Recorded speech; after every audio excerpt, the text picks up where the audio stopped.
ठीक आहे. बघा, आज क्लासमध्ये आपण रिसिट कशा पद्धतीने एंटर करायची आपल्या टॅलीमध्ये आपल्याला बघायचं. मग रिसिटसाठी हो. आपल्याकडे असाइनमेंट आहे.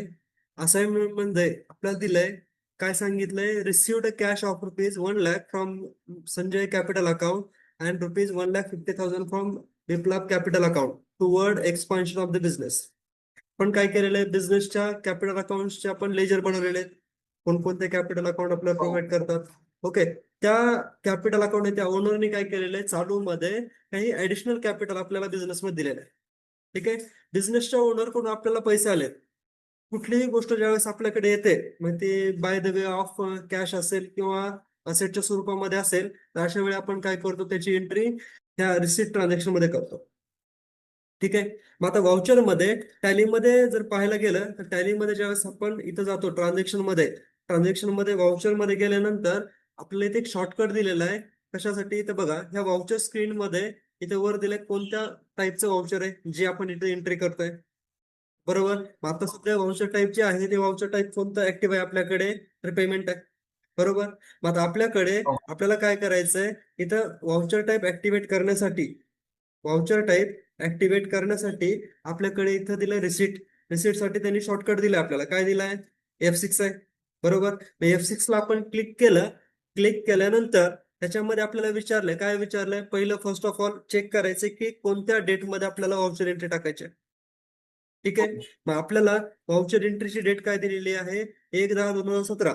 पण आपण इथं काय केलंय, इयर चेंज केलेलं आहे. इयर मध्ये आपण काय केलंय, 2026-27 घेतलंय. येतं लक्षात? मग याच्यामध्ये 1/10/2026 मध्ये आपल्याला एंट्री पास करायची. ओके. मग आता व्हाउचर मध्ये ज्यावेळेस आपण व्हाउचर मध्ये येतो, इथं आल्यानंतर इथं उजव्या साईडला डेट नावाचा ऑप्शन आपल्याला दिलेला आहे. दिसतंय डेट? ओके. ह्या डेट मध्ये आपला शॉर्टकट पण दिलेला आहे F2. F2 क्लिक केलं, इथं आपल्याला टाकायची डेट. काय टाकायची डेट आपल्याला इथं, तर 1/10/2026. एंटर. बरोबर. एंटर केल्यानंतर इथे आपल्याला विचारलंय सीआर. बघा, कोणतीही एंट्री करत असताना आपल्याकडे आपण जी काही अकाउंटिंग सिस्टम फॉलो करतो, ही डबल एंट्री अकाउंटिंग सिस्टम आहे. डबल एंट्री अकाउंटिंग सिस्टम म्हणजे काय? प्रत्येक व्यवहारामध्ये दोन बाजू आहेत. येते लक्षात? प्रत्येक व्यवहारात दोन बाजू आहेत, एक देणाराची आणि दुसरी असते घेणाऱ्याची साईड. बरोबर. आता रिसिट मध्ये ज्यावेळेस टॅलीनं काय केलेलं आहे, टॅलीनं सॉफ्टवेअर डेव्हलप करत असताना हे जे व्हाउचर टाईप डेव्हलप केलाय रिसिटचा, हा व्हाउचर टाईप रिसिटचा डेव्हलप करत असताना त्यांनी आपल्याला काय केलेलं आहे, बाय डिफॉल्ट समोरच्या म्हणजे प्रत्येक वेळेस ज्यावेळेस आपण पेमेंटचं ट्रान्झॅक्शन करतो त्यावेळेस त्यांनी डेबिट अगोदर दिलेला आहे. म्हणजे समोरच्या व्यक्ती, ज्या व्यक्तीला आपण देतोय किंवा ज्या व्यक्तीकडून आपण काही घेतोय, त्या समोरच्या व्यक्तीचा अगोदर त्यांनी प्रिफरन्स दिलेला आहे. बरोबर. जसं की समजा हे आपलं आता व्हाउचर आहे रिसिटचं. रिसिटच्या व्हाउचर मध्ये काय सांगितलंय, सीआर. सीआर म्हणजे जाणे. येतं लक्षात? हो. पण जाणे म्हणजे काय, कुणाकडून जाणे, पण हे आपल्याकडे आपण जे व्हाउचर रेकॉर्ड करतोय स्वयं एज्युकेशन मध्ये, हे रिसिटचं व्हाउचर आहे. म्हणजे आपण काय करतोय, रिसिट घेतोय. येतं लक्षात? पण रिसिट कोणाकडून घेतोय, आपण ज्यावेळेस घेतोय त्यावेळेस कोणाकडून तरी जात असेल. बरोबर आहे. ज्यावेळेस आपण काहीतरी घेतोय म्हणजे कोणीतरी आपल्याला देत असेल ना. कोणी न देता आपण डायरेक्टली घेणार आहे का? समजा रस्त्याने चाललंय, त्याच्या हातामध्ये पैसे आहेत, आपण हिसकाटून घेणार का? नाही घेणार. बरोबर ना. त्यांना आपल्याला दिले पाहिजे. कस्टमर आहे, समजा कस्टमर आला आपल्या समोर बंडल काढून उभा आहे. बरोबर. मग आपण डायरेक्टली त्याच्याकडून हिसकाटून पैसे घेणार का आपण? नाही. मग त्याला अगोदर काय करावं लागेल, आपल्याला विकावं लागेल काहीतरी. येतं लक्षात? विकल्यानंतर तो त्या मनाने पैसे देणार आहे. म्हणजे सांगायचं तात्पर्य काय, आपल्याला समोरच्या व्यक्तीकडून काहीतरी आलं पाहिजे.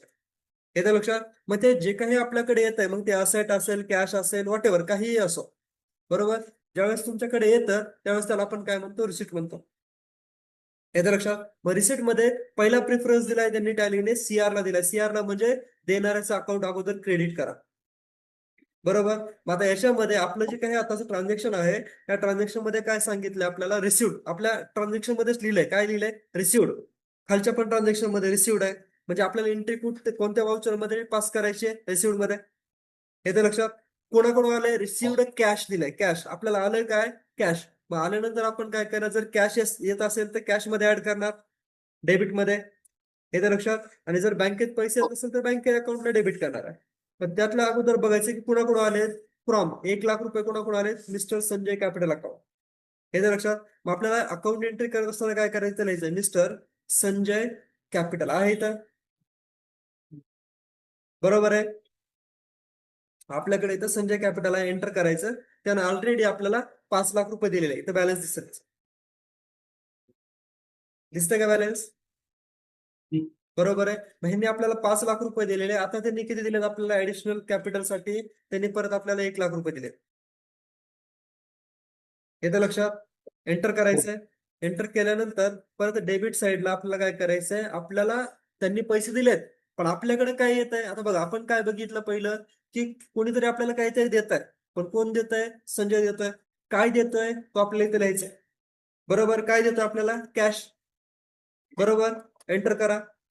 एंटर केल्यानंतर कॅशला आपण एंटर करतो. एंटर केल्यानंतर खाली यायचं नरेशन मध्ये, इथे लिहायचंय cash received from mister Sanjay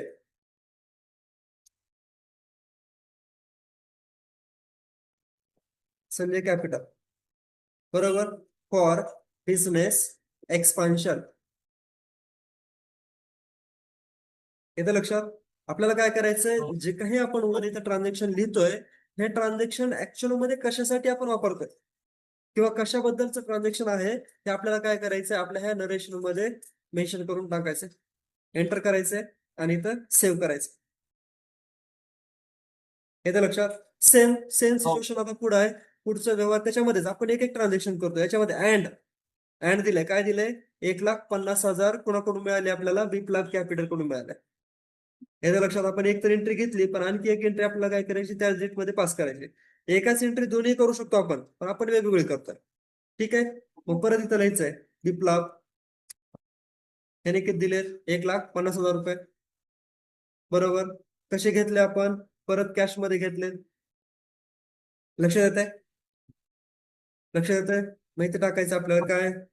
cash received from mister capital of rupees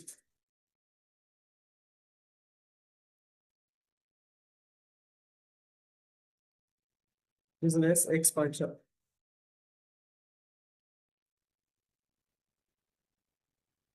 लक्षात येत आहे?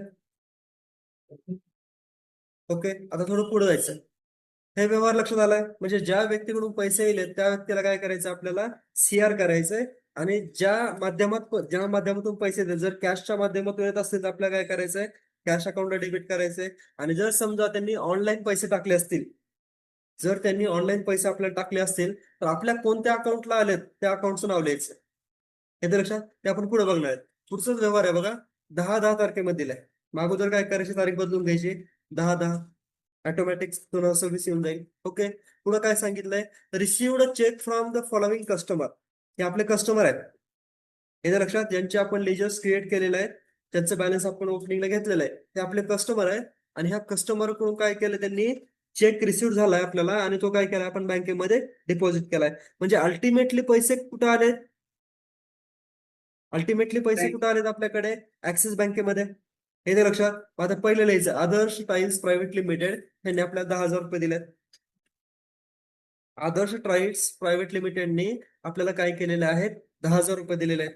मग आपल्याला काय करायचे, हे 10,000 रुपये आपल्याला ह्या रिसिप्ट मध्येच टाकायचे. बरोबर. मग इथे लिहित असताना आपण काय लिहिणार? आदर्श टाईल्स प्रायव्हेट लिमिटेड. बरोबर. आणि एंटर केलं की तर आपल्या लक्षात येतं की ह्याच्याकडून येणं किती आहे. डेबिट टाईम म्हणजे काय? ह्या व्यक्तीकडून आपल्याला पैसे येणार आहेत. बरोबर. मग आपल्याला काय करतोय, आपण ह्या रिसिट व्हाउचर मध्ये रेकॉर्ड करतोय. मग रिसिट व्हाउचर मध्ये रेकॉर्ड करत असताना इथं त्या व्यक्तीचं नाव घेतलं आपण, ज्या व्यक्तीकडून आपल्याला पैसे येणार आहेत. येत्या लक्षात? मग ह्याच्याकडून पैसे येणार आहेत म्हणून आपण काय लिहिणार आहे इथं? 10,000 रुपये घेणार आहे. एंटर. तिथं सांगितलं आपल्याला की चेक रिसिव्ह झालाय. येत्या लक्षात? आता विषय आपल्याकडे असा आहे की आपण जर इथं समजा हे ऍडव्हान्सचे प्रकार आपण डायरेक्टली सध्या ऑन अकाउंट घेतोय. एंटर करायचं. एंटर केल्यानंतर इथं डेबिट मध्ये पैसे आले कसं, मग आपण घेणार ऍक्सिस बँक. आपल्याकडे ज्या बँकेत आपण पैसे चेक जमा केलाय त्या बँकेचं नाव घ्यायचं. एंटर करायचंय. एंटर केल्यानंतर तुम्हाला इथे विचारलं जाईल की ते जे पैसे आलेले आहेत, हे पैसे तुमचे कसे आलेत? चेकने आलेले आहेत. इथे ऑप्शन स्पेस केला आपण. चेकने आले असेल चेक म्हणा, ई फंड ट्रान्सफर असेल तर ई फंड ट्रान्सफर म्हणा. ई फंड म्हणजे डायरेक्टली ऑनलाईन. युपीआय केला असेल गुगल, फोन पे, बरोबर. त्याच्यानंतर अदर कुठल्या मोडने टाकले असतील तर त्याला अदर मोड म्हणा. आरटीजीएस वगैरे आहे ना. हे तर लक्षात. नाही, ई फंड ट्रान्सफर मध्ये आपण आरटीजीएस एनईएफटी घेतो. युपीआय मध्ये युपीआय म्हणतो, अकाउंट टू अकाउंट ट्रान्सफर असतो तो पण कुठे घेणार आपण, ई फंड ट्रान्सफर. समजा त्यांनी पेटीएम थ्रू टाकले असतील, पेटीएम, मग ते पेटीएमला आपण काय म्हणणार, ऑदर्स म्हणणार. याच्या लक्षात. त्याचबरोबर चेकने दिले असतील, आता त्यांनी काय सांगितलं आपल्याला, चेकने दिले, पण चेक नंबर दिलाय का आपल्याला, नाही दिला. नसेल तरी पण इथं काय करायचं, जर दिला असेल तर तो काय करायचा, आपल्याला इथं इन्स्ट्रुमेंट नंबर मध्ये तो चेक नंबर टाकून द्यायचा आहे. सपोज त्याने दिला नाही तरी पण आपण काय करू, 1 2 3 4 5 हा चेक नंबर होता असं सांगितलंय. कोणत्या डेटचा चेक दिलाय लक्षात येते का. आज जरी आपण एंट्री घेतली असली तर समजा असं असू शकतं की त्यांनी भविष्यातल्या 2-4 दिवसानंतरचा चेक दिला असू शकतो. बरोबर आहे. मग समजा ज्या तारखेचा चेक दिलाय ती तारीख आपल्या इथे टाकायची. समजा मी इथे टाकलं 15/10 तारीख टाकली त्यांनी. येतं लक्षात.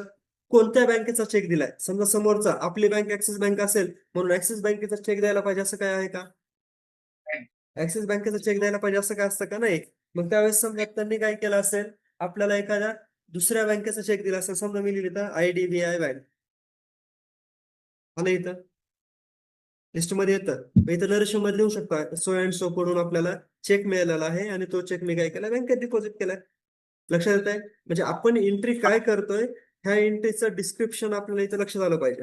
म्हणजे एंट्री ओपन केली, नुसतं रिसिव्ह आहे, पैसे आले एवढं माहिती आहे, पण जर नरेशन मध्ये व्यवस्थितरित्या आपण लिहिला व्यवहार, तर तो आपल्याला जरी उद्या 2-4 वर्षांना किंवा 10-15 वर्षांना जरी ओपन केला, किंवा आपण ओपन नाही केला, दुसऱ्या एखाद्या व्यक्तीने ओपन केला, तर तो त्याच्यात लक्षात आला पाहिजे. लक्षात येते. ओके. आणि इथं आपल्याला काय करायचंय, सेव्ह करायचं. लक्षात येते. ठीक आहे. आता पुढे जायचंय आपल्याला, पुढचा व्यवहार बघायचाय. हा व्यवहार आहे. आता कोणाकडून आलेत, कानन अँड कंपनीकडून. किती आलेत आपल्याला, 5,000 रुपये. बरोबर. परत सेम कानन अँड कंपनी, येणं किती आहेत, त्याच्याकडून येणं किती आहेत, 5,000 रुपये नाही. बरोबर आहे. मग ह्या 5,000 ला काय करायचं, आपल्याला इथं 5,000 रुपये टाकून द्यायचे. एंटर. सध्या ऑन अकाउंट घेतोय आपण अगेन्स्ट वगैरे जे काही रेफरन्स आहे पुढे आपण बघूया. ठीक आहे. कुठं आलेत आपल्याकडे पैसे, ऍक्सिस बँकेत. ऍक्सिस बँकेत टाका, एंटर करा आणि इथं सेव्ह करा. इन्स्ट्रुमेंट नंबर वगैरे तुम्ही इथं टाकू शकता. लक्षात आलंय, लक्षात येईल का. ओके. चला आता पुढची एंट्री तुम्ही सांगायची. आदर्श अँड कम्प्युटर्स कडून मला पैसे आलेत. बरोबर. मी गेटवे ऑफ टॅलीला आहे, तर आता मला कुठं जायला लागेल सांगा, वाउचर मध्ये जायचंय. बरोबर आहे. वाउचर मध्ये जायचंय. ह्याच्यामध्ये F6 रिसिप्ट प्रेस करायचंय. आता ह्याच्यामध्ये त्यांनी विचारलंय CR, तर इथं CR मध्ये कोणाचं नाव घ्यावं लागेल, कोणाचं आलंय बघा, आदर्श. आदर्श अँड कम्प्युटर्स. बरोबर आहे. इथे टाकायचं आदर्श अँड कम्प्युटर्स. आहे का आपल्याकडे आदर्श अँड कम्प्युटर्स. बरोबर. किती रुपये येणं त्याच्याकडून आपल्याला, येणं किती त्याच्याकडून आपल्याला, 11,500 रुपये. बरोबर आहे. हा. मग आता आपल्याला आलेत किती पैसे त्याच्याकडून,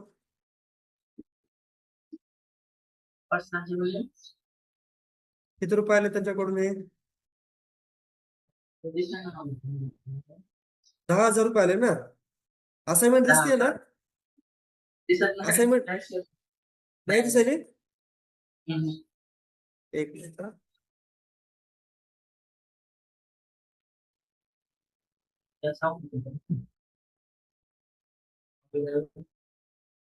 हा, आता दिसते का,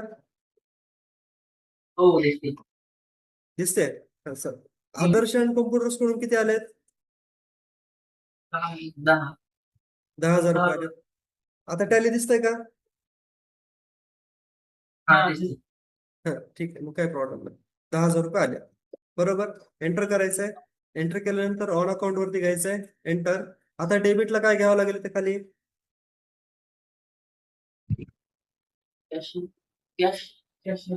कॅश आहे का, लक्षात घ्या. पैसे आलेत कसे, हा बघा,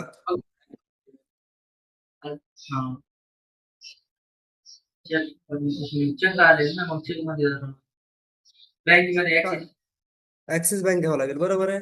मग इथं काय करायचं आपल्याला, ऍक्सिस बँक घ्यायचंय, एंटर करायचंय आणि इथं सेव्ह करून.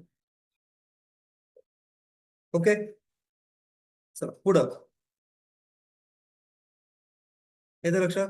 पुढं इरिक, ह्या कंपनीकडून आपल्याला किती आलेत, 2,000 रुपये आलेत. इरिक या कंपनीकडून किती आलेत आपल्याला, 2,000 रुपये आले. मग इथे टाकलं मी एरिक. आहे का आपल्याकडे? काय स्पेलिंग टाकलंय? तर केलंच नाही क्रिएट. आहे आहे RIC. हा, हो बरोबर आहे. 2,000 रुपये येणं होतं, 2,000 रुपये आले. बरोबर. हो. परत आपल्याला काय करायचं, इथं ऍक्सिस बँक घ्यायचं. एंटर, एंटर आणि save. लक्षात आलंय? लक्षात प्रॅक्टिस आलंय? करा का? हो हो हा, सांगतो. आता आता पुढे बघा. आता परत पुढचा व्यवहार आहे. तारीख टाकायची. तारीख टाकल्यानंतर रिसिवड कॅश. कॅश म्हटलंय. जिथं आपण ऍक्सिस बँक घेतलंय त्या ठिकाणी आपल्याला काय घ्यायचंय? कॅश घ्यायचंय. कॅश मग एक एक एंट्री पास करायची आपल्याला. मिस्टर साचार कडून 10,000 आले. बरोबर. श्वेता अँड कंपनीकडून 7,500 आले. असे करायचे. त्याच्यानंतर पुढं amount collected from the following parties and deposited in axis bank म्हणताय. हे तर लक्षात. मग आता परत हो कॅशच्या जागी काय येईल? ऍक्सिस बँक येईल. येतं लक्षात. परत इथे ऍक्सिस बँक येईल. येतं लक्षात. म्हणजे अशा पद्धतीने काय करा, हे सगळे ट्रान्झॅक्शन आज रिसिव्हचे रेकॉर्ड करून घ्या. हो चालतंय. त्यापर्यंत हो रेकॉर्ड करून घ्या. उद्या ह्याच वेळेला आपण परत राहिलेले पुन्हा पेमेंटच्या ट्रान्झॅक्शन उद्या बघूया. ठीक आहे चालतं चालतंय. प्रॅक्टिस हो करा. हो हो ठीक आहे. चला, थांबायचं आज मग. हो चालतं चल, ओके, बाय. हो